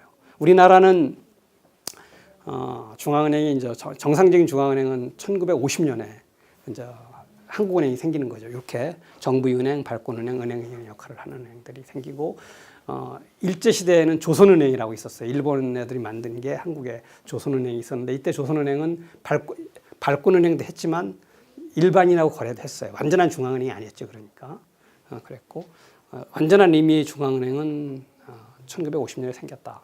한국은행이. 그때 이제 이러면서 이제 금융제도가 체계가 잡히는 거예요. 그래서 여기 한번 보면은 현대은행 시스템은 어떻게 되냐면은 발권은행과 최종 대부자 기능을 하는 중앙은행과 이제 신용창조 능력, 예금 통화를 만들어내는 신용창조 능력을 가진 은행으로 구성된 게 이제 현재 은행 시스템이다. 은행 시스템은 중앙은행이 이제 현금 통화를 찍어내죠. 우리가 찍어내고 예금은행들은 일반 은행으로 예금 통화, 우리가 쓰는 예금 통화를 찍어냅니다. 만들어냅니다. 그래서 신용창조라고 그래요. 또 나중에 이제 신용창조 부분에서 한번 설명을 할게요. 그래서 이제 보통 금융을 볼 때는 은행만 시스템만 튼튼하면 뭐 외부의 충격이 있어도 금융은 잘 돌아가게 돼 있어요. 그래서 그게 보통 한 2000년대 초반까지 은행 시스템만 안전하면, 은행 시스템이라는 게 뭐 은행 바깥에 있는 증권사나 보험사나 뭐 조그만 캐피탈사나 이런 것들은 좀 문제가 생겨도 은행 진짜 은행이라고 붙은 은행만 안전하게 돌아가면 경제는 큰 충격이 왔을 때도 잘 돌아가는 걸로 이렇게 사람들이 생각을 했고 실제 그랬고 그렇게 됐었는데 1980년대 이후에 이제 은행이 아닌 증권사나 보통 투자은행이란 말 들어보셨죠? 투자은행이 별게 아니고 증권사 큰 거라고 생각하시면 돼요. 나중에 또 여기 좀 이따 설명드리고 보험사 캐피탈, 비은행의 역할이 이제 점점 커지기 시작합니다. 그리고 또 이제 정책 당국은 항상 은행이 튼튼하면 문제가 없으니까 은행만 규제를 많이 해요. 은행은 여러 가지 장치를 둬서 규제를 하는데 그 규제를 벗어나는 금융들이 생겨요. 그래서 가끔 그림자 금융이라는 말도 들어보셨을 겁니다. 또 섀도우 뱅킹이라고 하는데 이런 것은 규제가 안 되는 금융을 보통 얘기해요. 그냥 뭐 어렵게 사람들이 써서 그런데 뭐 좀 내용을 나눠보면은 은행 중심으로 이루어지니까 이제 그 은행 바깥에서 일어나는 여러 가지 규제가 안 되는 것들. 그 다음에 이제 막 금융 기법이 막 발전하니까 감독 당국이 몰라요. 특히 이제 우리나라 같은 나라는 은행 규제가 전부 사전적 규제로 돼 있어요. 그러니까 뭐 어떤 업무를 하려면 감독 당국으로부터 허가를 받아야 돼요. 그런데 미국은 은행 업무를 이렇게 하지 말라는 것 빼고는 다 할 수 있어요. 그런 걸 이제 그 네거티브 시스템이라고 합니다. 그러니까 은행들이 새로운 업무를 하지 말라는 것 빼고는 계속 새로운 업무를 만들어내요. 그러다가 그러면 이제 감독 당국이 조금만 신경 놓고 있으면 막 모르는 일들이 막 생기는 거예요. 그런 게 이제 또 저기 그 그림자 금융이 될 수 있고 또 이제 금리를 요새는 뭐 그렇지는 않지만 금리를 강하게 규제를 하면 낮게 규제를 하면은 중국 같은 데서 많이 그런데 그 금리 갖고 안 되니까 시장 금리가 높으니까 이 시장 금리에 맞춘 금융들이 또 생겨나요. 다 그 피해가는 만큼이 생기니까. 그래서 이제 그 그림자 금융이 생긴다. 이렇게 알아두시면 되고. 이제 은행을 간단히 설명을 드렸고, 그 다음에 증권업에 대해서 생깁니다. 증권회사는 이제 채권, 주식의 발행, 인수, 매매, 중개를 통해서 기업이나 뭐 정부나 이런 기관들의 자금 조달을 지원해 주는 게 바로 증권회사다. 그러니까 이제 채권하고 주식, 채권은 어떤 빚을 대출이라고 하는 것, 빌려주는 것을 이렇게 시장에서 거래될 수 있게 증소화한 게 채권입니다. 그러니까 돈을 빌리는데 그냥 돈을 빌렸다 이렇게 하는 그 채무증서만 쓰는 게 아니고 그 채무증서를 증권화해서 시장에서 유통이 될 수 있게 만든 게 채권이다. 그러니까 돈을 빌리는 거하고 똑같은데 그런 게 채권이고 주식은 뭐냐면 주식회사의 소유권을 인정하는 겁니다. 그러니까 채권은 굉장히 역사가 오래됐고요. 뭐 채권도 뿌리는 가장 근대화된 채권은 북부 이탈리아에서 나와요. 피렌체나 저기 베네치아나 이 사람들은 도시국가인데 도시국가는 재정을 자기네들이 모아서 빌려서 쓰는데 시민으로부터 그 전쟁을 할 때는 이 중세 시대의 전쟁은 자기 국민군으로 싸우는 게 아니라 군대를 사서 싸워요. 그러니까 돈 갖고 전쟁하는 거예요. 돈 많은 사람이 전쟁에 이기게 돼 있어요. 돈 많으면 이제 싸움 잘하는 아주 그냥 용맹한 군대를 사서 딱 붙이면 상대방을 이길 수 있는 거죠. 그러니까 중세에는 전쟁은 좀 용병이 했다. 용병이 가장 큰 공급처가 어디였을까요? 그 당시 중세 시대? 스위스. 스위스 사람들이 그 산골에서 그 당시는 스위스가 이렇게 생산 능력이 없어서 스위스 사람들이 어렵게 살았거든요. 그러니까 용병으로 많이 나갔어요. 그다음에 독일, 스위스 독일들이 아주 많이 나갔다. 그 주식회사는 그러니까 채권들은 도시국가들이 많이 발행했습니다. 이태리 북부에서. 그다음에 주식회사는 가장 먼저 생긴 게 유한책임회사로 생긴 게 1602년에 네덜란드의 동인도 회사입니다. 그 동인도 회사가 생기고 나서 이 주식을 거래하기 위해서 암스테르담에서 이제 증권거래가 생겨요. 이것이 이제 세계 최초의 뭐 증권거래소다. 그 전에도 뭐 있었어요. 뭐 안트베르펜 같은데 벨기에에 있었지만 가장 이렇게 일반화되고 일반인들이 많이 거래되고 활성화됐던 것이 이제 암스테르담 증권거래소고 거기 때 동인도 회사가 주식회사로 최초다. 이렇게 이제 아시면 되고 여기서 이제 중요한 게 이 증권업은 이게 주식을 채권을 발행하거나 인수하거나 뭐 저기 매매 중개하는 건데 이것은 은행이 겸용을 했어요. 처음에는 뭐 특별히 증권회사 있었던 게 아니고 은행들이 그냥 자기 옆에 시작했어요. 그러니까 은행들은 대출도 해주고 필요하면 주식도 사고 그다음에 채권도 사고 이렇게 했던 게 은행이었어요. 근데 1929년 대공황 때 이제 막 주가가 막 어마어마하게 폭락을 하고 경제가 나빠졌는데 그 원인은 뭐 여러 가지를 공황이 온 다음에 원인을 볼 수 있지만 미국 정치인들은 은행들이 증권업을 해서 그렇다. 은행들이 예금 받은 돈으로 무분별하게 주식 투자를 하고 채권 투자를 해서 주식시장이 막 그냥 거품이 커졌다. 그냥 끄면 꺼진 거다라고 이제 생각을 했어요. 뭐 맞을 수도 있지만은 그래서 1933년에 굉장히 유명한 법입니다. 글래스-스티걸 법이라고 이 사람이 이제 뭐 정치인인 거죠. 실제 내용은 은행법입니다. 그러니까 예금을 받아서 대출하는 기관, 디파지트리 인스티튜션이 이제 영미식으로 보면 그러니까 은행입니다. 은행은 증권업을 못한다. 이렇게 그냥 엄격하게 분리를 해버렸어요. 이걸 금융 쪽에서는 전업주의라고 해요. 은행과 증권이 별도로 분리되어 있다. 그래서 미국은 전업주의를 택했고 1929년 대공황 이후도 유럽은 또 우리가 볼 때는 꼭 이게 대공황이 그것 때문에 온 건 아니다. 해서 그냥 겸업주의를 시켜요. 그러니까 미국은 은행업 안에 증권업이 있어요. 아직도. 증권업이라는 게 별도의 회사가 아니에요. 그러니까 도이체방크, UBS, 스위스 은행이죠. UBS, 산탄데르, 스페인 은행, 이런 은행들은 다 크레딧 스위스, 그 다음에 뭐 파리바 이런 프랑스 이런 은행들은 그 안에 다 증권업이 있어요. 그러니까 여기들은 이건 겸업주의를 영어로 유니버셜 뱅킹이라고 합니다. 그러니까 아직도 유럽은 겸업주의고 미국은 전업주의인다. 그런데 미국이 가만히 보니까 이 증권사가 돈을 많이 버는 거예요. 투자은행이. 그래서 은행들이 우리도 돈 벌게 해달라 해서 점점점 풀어줬어요. 풀어줘갖고 1999년에 이제 금융현대화법이 나와서 어느 정도 다 풀어줬는데 2008년 위기가 온 다음에 다시 또 이제 분리를 규제를 하고 있죠. 그러니까 미국은 약간 아직도 전업주의에 가까운 나라다. 그래서 이 이제 증권회사가 돈을 많이 법니다. 왜냐하면 많이 버는 이유가 아까 규제가 주로 은행 쪽에만 돼 있었다고 하잖아요. 그러니까 증권 쪽은 규제를 안 해요.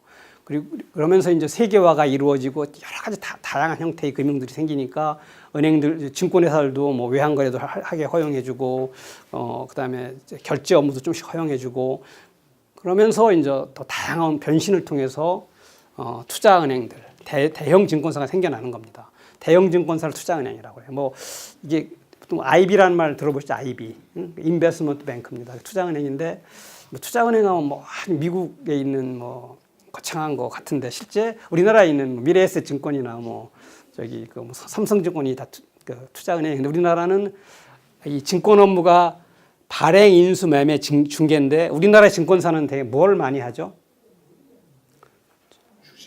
주식 중개를 많이 합니다. 이건 그냥 아주 초보적인 업무잖아요. 이게 사달라는 거 복덕방이죠. 주식 복덕방 아닙니까? 뭐 어려운 게 아니거든요. 근데 실제 여기서 가장 어려운 업무는 발행 인수입니다. 그러니까 이 회사를 신용평가를 잘 해서 이 사람이 발행한 주식이나 채권이 시장에서 잘 팔릴 수 있을 건가, 또 얼마에 팔릴 수 있는 건가, 이런 걸 평가를 한 다음에 그것을 팔게 해주는 것, 이런 것들이 이제 발행 인수예요. 이 업무를 주로 하는 게 투자은행. 이 업무를 하려면 돈이 많아야 돼요. 그래서 실력도 많아야 되고. 그래서 이 업무를 하는 은행들을 투자은행이라고 하는 거예요. 우리나라 은행들도 다 해요. 발행, 인수, 매매 다 하는데 우리나라 은행들은 우리나라 증권사들은 주로 중개 업무를 많이 하니까 투자은행 업무가 굉장히 취약한 거죠. 이제 앞으로 대형 증권사, 미래에셋이나 삼성증권 같은 데는 이제 뭐 투자은행 업무를 많이 하겠다 이렇게 합니다. 그러니까 중개 업무는 어때요? 위험한 일입니까? 위험하지 않은 일입니까? 위험하지 않죠. 뭐 이렇게 사달라는 거 사주고 수수료 받는 거니까. 근데 발행 인수는 꽤 위험해요. 안 팔리면 내가 사야 되니까. 이게 잘못되면 망할 수도 있고. 그러니까 실력이 필요한 거죠. 그렇다. 우리나라는 옛날에 이제 2000년대 1980년대부터 2008년까지는 투자은행 시대였어요. 세계 금융이.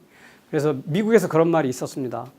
이때 2000년대 초반에 미국도 이제 늦게 제국주의를 해서 식민지가 좀 있었잖아요. 필리핀 이런 데 있었는데 해보니까 세계의 그 어떤 식민지보다 투자은행이 가장 돈을 많이 미국에 갖다 주더라. 미국의 투자은행들이 다 해외로 나가, 우리나라도 포함해서 뭐 1997년도 IMF 우리 위기 때 미국 투자은행들이 우리나라 돈 많이 가져갔거든요. 뭐 우리나라뿐 아니라 뭐 다른 나라 가서 투자은행이 돈을 많이 벌어왔어요. 그런데 저기 2008년 세계금융위기는 투자은행으로도 나왔어요. 미국 투자은행으로 나왔기 때문에 이때까지가 이제 투자은행 시대라고 보통 얘기를 합니다. 그 정도로 투자은행 전성시대였는데 지금은 이제 바뀌고 있다. 그걸 얘기를 드릴게요. 이제 바뀌는 얘기를. 2008년 세계금융위기는 말씀드린 투자은행이 이제 미국의 투자은행들이 촉발을 했어요. 그 뭐 리먼 사태라는 말 들어보지 않았어요? 리먼이 대표적인 투자은행입니다. 미국에 5대 투자은행이 있어요. 1번이 골드만삭스, 2번이 이제 모건 스탠리, 리먼, 메릴 린치, 베어스턴스, 이 5개가 5대 투자사입니다. 이것들은 이제 하나씩 망해요. 뭐 베어스턴스 망하고, 메릴 린치 망하고, 리먼 망하고. 그러니까 순서는 좀 리먼이 좀 먼저 망했을 거예요. 그래서 여기가 망하면서 이제 그 세계 금융위기가 터진 거죠. 그리고 모건 스탠리도 거의 망하기 직전까지 가요. 그리고 나서 이게 이제 그 일본 자본이 들어오면서 모건 스탠리가 살아납니다. 그래서 이때 이제 그 투자은행에 대한 규제가 2008년 세계 위기를 금융위기를 거치면서 굉장히 강화됩니다. 이때 나온 게 이제 볼커 룰이라고 해요. 이 볼커라는 사람 이름이에요. 1980년대 이제 미국 중앙은행 뭐 총재, 그들은 연준 의장이라고 합니다. 연준 의장, 페드 의장을 지냈던 사람 이름이 볼커인데 이때 이제 이 사람이 아주 강한 금융 규제 정책을 씁니다. 이 당시에 이제 그 미국의 정책 금리가 이 볼커가 가기 전에 한 7, 8% 정도였을 거예요. 정책 금리가. 근데 이 사람이 정책 금리를 20% 이상까지 올립니다. 우리나라 지금 정책 금리는 1.75인가 그렇죠? 상상이 안 되는 금리였습니다. 그러니까 뭐 이때 1980년대 이제 여기 일본 같은 데서 어떻게 그 문명 국가라는데 선진국이고 문명 국가라는데 두 자릿수 금리를 만드는 나라가 있냐 이렇게 할 정도로 미국을 비꼴 때였어요. 1980년대 90년대는 일본이 굉장히 잘 나갈 때였잖아요. 그런데 이렇게 금리를 올리면 어떻게 되죠? 막 부실된 잘못된 자금을 운영했던 금융기관들이나 뭐 기업들이 막 다 문을 닫는 거잖아요. 그러니까 이 당시에 볼커가 이 정치인들이나 기업하고 은행 사람들에서 이 공적이 됐어요.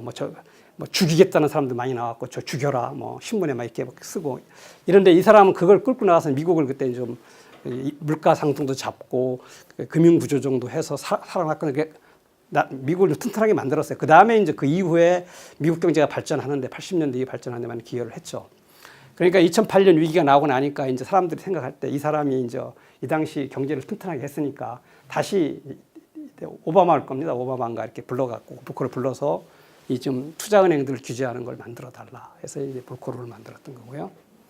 그리고 또 하나 이제 이래 되니까 살아남은 5대 투자은행 중에서 살아남은 골드만삭스가 모건 스탠리인데 이 사람들이 이제 어떻게 하냐면 이게 참 살아났긴 했는데 앞으로도 불안한 거예요. 그러니까 은행을 삽니다. 자회사로 은행을 사서 그러면은 제가 투자은행 증권사인데 증권사가 은행을 사면 그 법적 성격이 뭐가 되죠? 그 안에 은행이 있으니까 이것을 미국에서 은행 지주회사가 되는 거예요. 은행 지주회사가 되면 감독 규제를 은행하고 비슷하게 받아요. 어찌됐든 간에 은행이 아까 말씀드린 대로 규제를 많이 받는 건데 증권사는 규제를 좀 적게 받고 그런데 이제 은행만큼 규제를 받죠. 그러니까 스스로 규제를 많이 받기 위해서 예전 같으면 규제를 안 받으려고 은행하고 거리를 뒀는데 규제를 받으려고 은행을 사서 조그만 은행을 사갖고 은행 지주회사가 되고 규제를 받아요. 그러면 장점은 뭐가 있냐면 조금 설명을 잠깐 들었는데 중앙은행에 최종 대부자 기능의 수혜를 받을 수 있어요. 그러니까 중앙은행이 아무나 막 돈을 빌려주는 건 일상적으로 빌려주는 건 아니고 중앙은행이 대출은 가능한 은행에다만 주로 해줘요. 그러니까 은행 지주회사가 되면 중앙은행으로 자금을 쉽게 받을 수 있어요. 그래서 골드만삭스나 모건 스탠리가 은행 지주회사로 가요. 그리고 이제 UBS 같은 유럽의 투자은행들은 이미 거기는 은행에 속해 있거든요. 미국은 유럽은 겸업주의를 한다고 그랬잖아요. 은행들이. 그러니까 그 겸업주의를 계속 하고 있는데 거기에 투자은행 부분이 있을 거 아니에요. 이 투자은행 부분은 스스로 이렇게 볼커를처럼 자기 자본이나 차입금으로는 그러니까 위험한 투자를 못하게 하고 위험한 투자는 꼭 고객을 대신하는 것만 해요. 그러니까 고객한테 수수료만 받고 파생금융 상품을 사주거나 주식을 사주거나 부동산 같은 걸 사줘서 수수료만 받고 대신만 해주고 위험은 부담하지 않는 거죠. 그렇게 한다. 그래서 결국 이제 고위험 고수익 투자는 현재는 투자은행이 잘 안 하고 현재는 헤지펀드나 개인 투자자들이 주로 하고 있다. 그 투자자들이 굉장히 성격이 은행주에 가까워졌다. 그 앞으로 투자은행의 미래는 어떻게 될 것인가? 지금처럼 뭐 증권이 발행 인수처럼 순수한 직접 금융만 할 것이냐? 그리고 기업 인수 합병 등 이렇게 컨설팅 업무를 주로 할 것이냐? 옛날처럼 막 직접 공격적인 투자를 할 것이냐는 모르겠어요. 근데 사람은 자꾸 미래를 과거를 잊어버리는 특성이 있기 때문에 아마 투자은행은 또 더 위험한 고수익을 쫓아갈 가능성이 없지는 않다 생각을 합니다. 그다음에 이제 보험 얘기를 해드리겠습니다. 금융이 세 개 축이 이제 은행이 가장 중요하지만 세 개 축은 은행, 증권, 보험입니다. 그러니까 증권은 이제 투자은행하고 섞여 있는 거 보험. 그래서 이제 보험을 좀 설명을 드릴게요. 뭐 보험은 알다시피 우리가 뭐 일상 많이 접하잖아요. 뭐 사망이나 질병, 사고, 재난 있을 때 이제 미리 보험료를 낸 사람한테 어떤 보상을 해주는 거. 이게 보험입니다. 그 보험의 종류는 뭐 생명보험, 이렇게 자기가 목숨과 뭐 다치거나 목숨 이런 게 있고 이런 보험이 있고 또 하나는 질병이나 이런 보험이 있고 또 하나는 한 그룹은 손해보험이라고 그래서 화재가 났거나 뭐 배가 침몰했거나 뭐 사고가 났을 때 자동차 보험 같은 이런 보험이 있습니다. 이렇게 보험은 크게 세 가지가 있다 이렇게 생각하시면 되고 예, 금융과처럼 상호부조 쪽에서 나온 거예요. 상호 서로 도와주는 거. 우리나라 같으면 개 같은 게 있죠, 그죠? 뭐 이렇게 나왔는데 이제 이게 처음에 굉장히 오래된 거죠.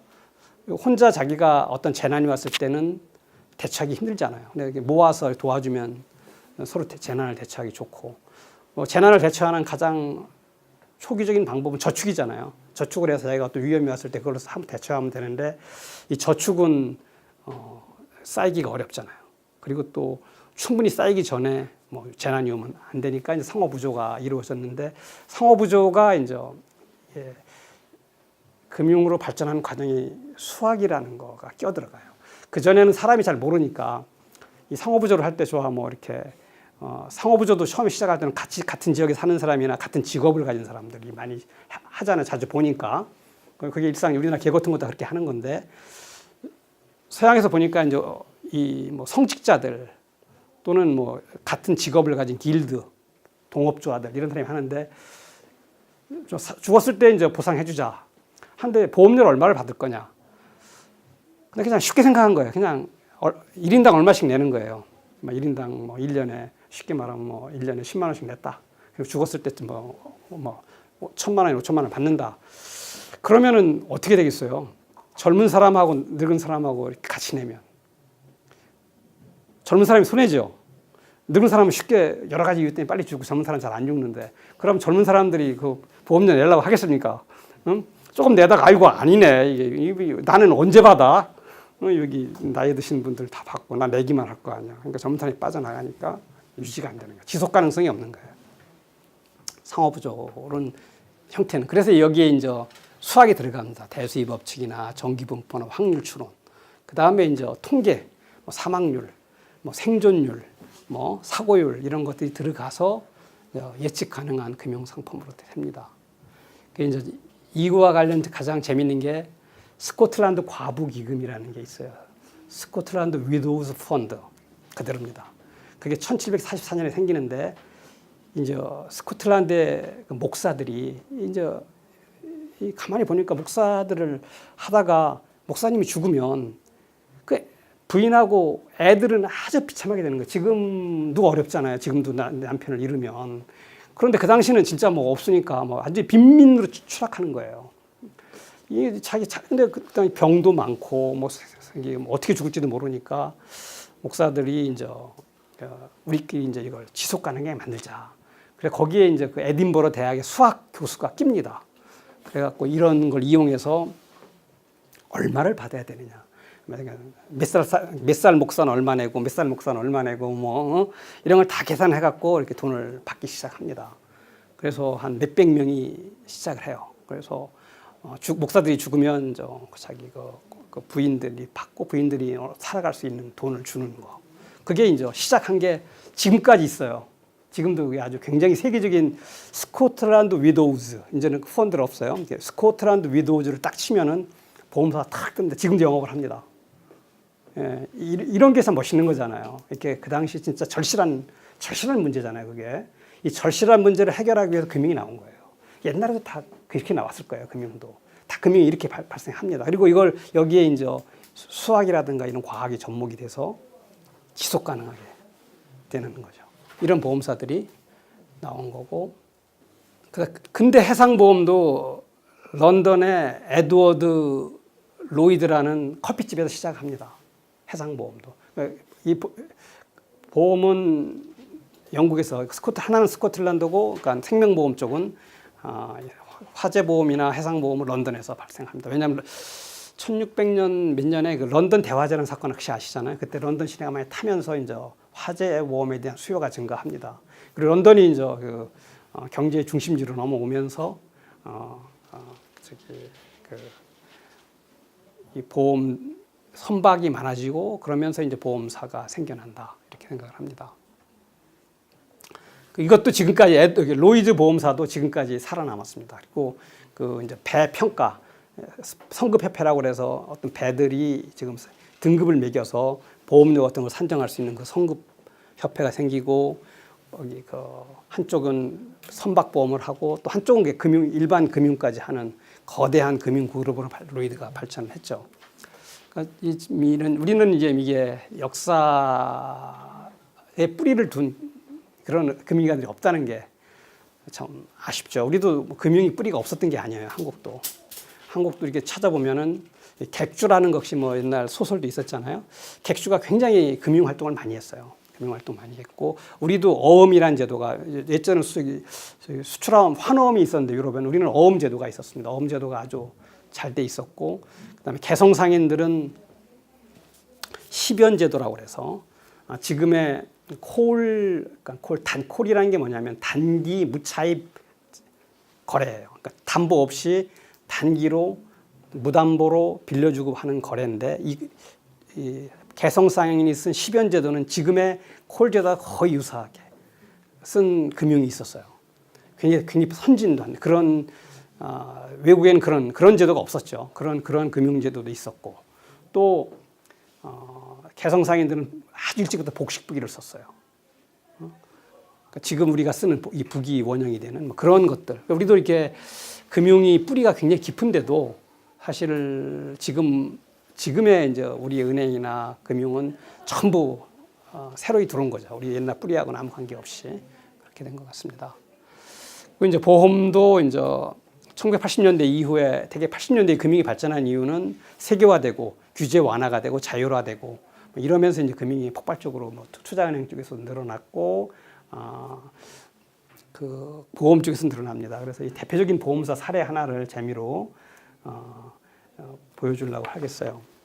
이 AIG라는 게 우리나라에도 많이 나왔죠. AIG 보험사 보험 많이 팔았잖아요. 이게 이제 아메리칸 인터내셔널 그룹이라고 1919년에 생긴 거예요. 처음에 이제 이 조그만 보험사로 뿌리가 깊지 않으니까 이건 중국에서 이제 영업을 했고, 그 다음에는 이제 해방 후에는 미군들이 일본에 많이 주둔하니까 일본에서 영업을 했던 겁니다. 이게 조그만 거였는데 이제 2000년대 들어서 CDS를 통해서, CDS가 뭐냐면 크레딧 디폴트 수합이라고 그래서 일종의 이게 좀 어려운 신용 파생 상품인데, 뒤에 파생 상품제가 할 때 한번 설명을 드리겠는데, 이것을 발행합니다. 발행이라는 게 뭐냐면 부도가 나거나 내가 돈을 못 갚으면 대신 갚아주겠다는 지급보증하고 비슷한 겁니다. CDS 발행이. 이래서 이제 외형을 확대합니다. 돈이 들어가는 게 아니거든요. 왜냐하면 일종의 지급보증은 그냥 못 갚으면 대신 갚아주겠다 하는 거기 때문에.